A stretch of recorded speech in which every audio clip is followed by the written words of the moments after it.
So hello friends, welcome to my YouTube channel. This is my first video. So जैसा कि मैंने आपके साथ प्रॉमिस किया था कि मैं hands on machine learning with scikit learn की बुक पढ़ रहा हूँ, तो मैं आपके साथ इसके सारे इंसाइट्स शेयर करूँगा, थ्योरी प्लस प्रैक्टिकल दोनों। सो ये चैनल एब्सोल्यूट बिगनर के लिए रहने वाला है, तो इसमें कोई भी जो अपनी जर्नी स्टार्ट कर रहा है वो आके सीख सकता है, ओके, और इस चैनल को फॉलो कर सकता है। So today our topic is machine learning. So जो भी मशीन लर्निंग में आना चाहता है उसको सबसे पहले पता होना चाहिए कि मशीन लर्निंग होता क्या है, क्योंकि बहुत से लोग कंटेंट में जंप कर जाते हैं लेकिन उन्हें डेफिनेशन का बेसिक मतलब नहीं पता होता, और डेफिनेशन को वो रट लेते हैं और कोई भी पूछता है तो वही घिसी पिटी डेफिनेशन को सुना देते हैं।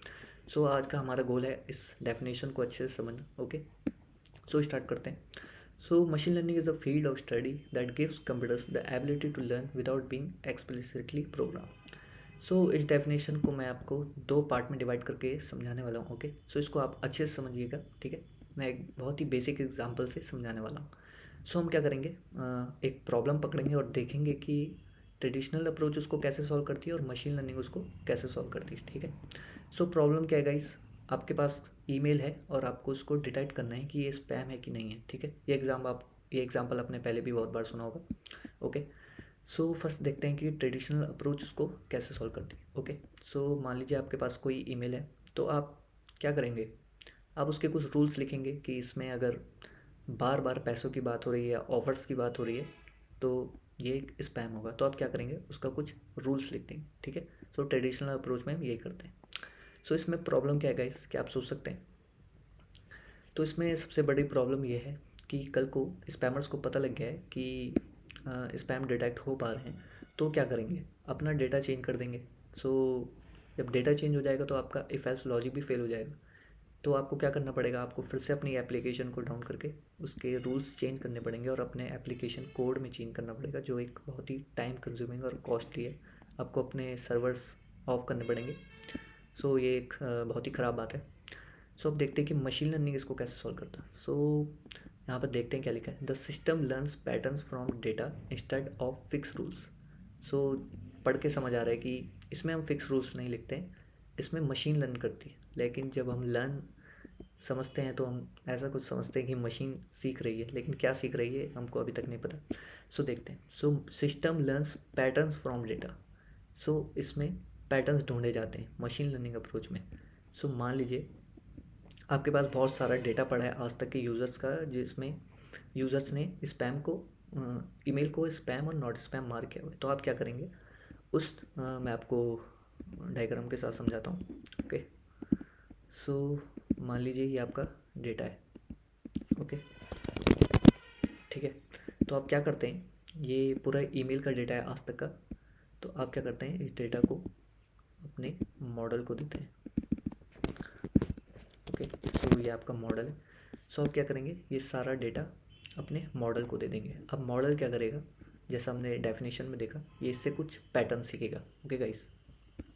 सो वो क्या पैटर्न सीखेगा, सो बेसिकली लाइक वो देखेगा, मान लीजिए उस पर कोई न्यू क्वेरी पॉइंट आता है, ओके। ये आपका कोई न्यू क्वेरी पॉइंट मीन्स आपका नया ईमेल आया। सो ये ईमेल आपके मॉडल के पास आया, तो अब वो कैसे डिटेक्ट करेगा, कैसे प्रेडिक्शन करेगा, हमें वो देखना है, ओके। ट्रेडिशनल अप्रोच में तो हमने देखा कि वो इफ एल्स के रूल्स के बेसिस में यहाँ पर स्पैम या नॉट स्पैम मार्क कर रहा था। अब देखते हैं, जैसे ही ये ईमेल मॉडल पे आएगा तो वो देखेगा अपने पुराने डेटा से जो उसने सीखा है कि क्या ये ईमेल उसके जैसा दिखता है, सिमिलैरिटी कितनी। सो अगर वो स्पैम जैसा दिखता है तो वो यहाँ पर प्रेडिक्शन करेगा कि वो स्पैम है।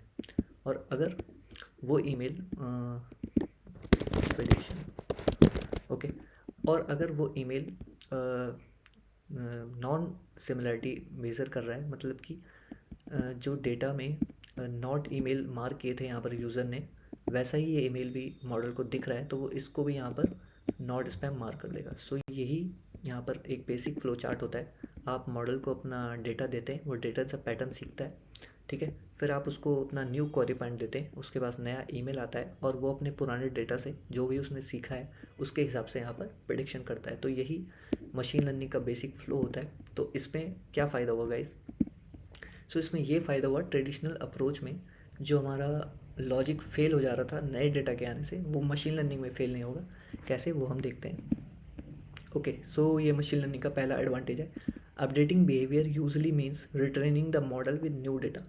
सो इसमें हम क्या करते हैं, अगर कल को स्पैमर्स को पता लग भी जाए कि सॉल्यूशन बन चुका है और वो अपना पूरा डेटा चेंज कर दे स्पैम का, तो हमें क्या करना है, बस हमें उस नए डेटा को अपने मॉडल को देना है और उसको फिर से रिट्रेन करना है उस नए डेटा पे। अब उस पर फिर से कोई नया ईमेल आएगा तो वो उस नए डेटा के हिसाब से यहाँ पर प्रेडिक्शन करेगा। तो जो हमारी इतनी बड़ी प्रॉब्लम ट्रेडिशनल अप्रोच में आ रही थी, वो मशीन लर्निंग ने बहुत ईजीली सॉल्व कर ली है। ठीक है। सो फ्यूचर टू यहाँ पर देखते हैं मशीन लर्निंग का, handle complex and changing problems, images speech prediction. Okay, so इसको भी दो पार्ट में देखते हैं गाइस। अब मान लीजिए आपको स्पीच रिकॉग्निशन करना था, तो आप ट्रेडिशनल अप्रोच में इसको कैसे सॉल्व करेंगे। सो इसकी कोई एल्गोरिदम ही नहीं है गाइस। ठीक है, आप कैसे इतनी कॉम्प्लेक्स प्रॉब्लम को सॉल्व करेंगे, कैसे इतने रूल्स लिखेंगे। ठीक है, तो मशीन लर्निंग इसको कैसे सॉल्व करेगा, क्योंकि सोचिए ना, आपके पास हज़ारों लैंग्वेज है, हज़ारों लैंग्वेज में हज़ारों टोन है उसको बोलने की और उसका अलग अलग मतलब है। तो आप कैसे यहाँ पर ट्रेडिशनल अप्रोच से इसको सॉल्व कर सकते हैं। तो मशीन लर्निंग में आपको क्या करना है, बस वो सारा डेटा, जितनी भी लैंग्वेजेस हैं, जितने भी तरीके की यहाँ पर बोली बोली जाती है, आप उसको अपने मॉडल को देंगे, जैसा हमने यहाँ पर देखा था। ओके, जैसा हमने अपने डायग्राम में देखा था, हम डेटा देंगे सारा मॉडल को, फिर वो इससे पैटर्न सीख लेगा कि कैसे हर लैंग्वेज में कैसी चीज़ें बोली जाती है, और कल को उसके पास नया स्पीच आता है तो वो अपने जो भी उसने पैटर्न सीखे थे उसके हिसाब से प्रेडिक्शन करेगा। सो यही होता है मशीन लर्निंग। इसमें आपको कोई फिक्स रूल्स नहीं लिखने, मॉडल खुद यहाँ पर प्रोग्राम सीखेगा आपके डेटा के बेसिस में। सो जो डेफिनेशन आप देखते थे अभी तक, सो इसका मतलब यही था, the ability to learn without being explicitly program. यहाँ पे हमने कोई भी फिक्स रूल नहीं लिखे, बस अपने मॉडल को डेटा दिया और उसने खुद ही यहाँ पर उससे पैटर्न सीखे हैं। ओके, सो इस वीडियो का बेसिक मतलब यही था कि आपको डेफिनेशन सिखाना है, और ये फ्लो चार्ट है, मैं आपको ये नोट्स डिस्क्रिप्शन में शेयर कर दूँगा। ओके, सो इस वीडियो के लिए इतना ही गाइस। होप आपको मशीन लर्निंग समझ आ गया होगा, और कल को आपसे कोई पूछे कि मशीन लर्निंग क्या है तो आप उसको ईजिली समझा पाएंगे और बहुत ही डिटेल में समझा पाएंगे। Okay, so thank you guys.